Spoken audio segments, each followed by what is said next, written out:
Kita awali Kompas Pagi, Saudara. Seorang pemuda di Parepare, Sulawesi Selatan ditangkap polisi. Pemuda tersebut menganiaya kurir usai bertabrakan di jalan.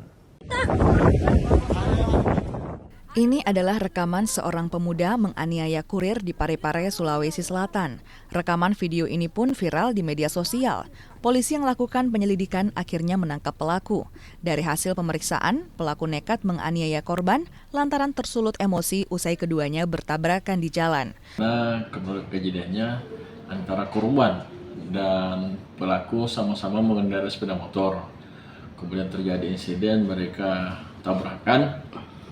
Pelaku terjatuh. Kemudian korban yang ingin memarkir sepeda motornya untuk melihat keadaan pelaku langsung menendang punggung korban sebanyak 1 kali sehingga korban terjatuh dari motornya. Setelah itu pelaku kembali menginjak kepala korban sebanyak 1 kali dan menendang korban pada bagian punggungnya pun sebanyak 1 kali. Di lokasi kejadian tersebut banyak masyarakat yang melihat sehingga masyarakat melerai.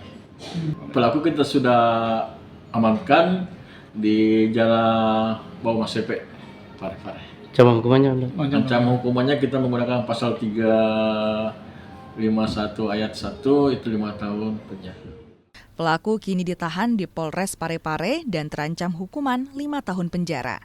Sudin Syamsuddin, Kompas TV, Parepare, Sulawesi Selatan.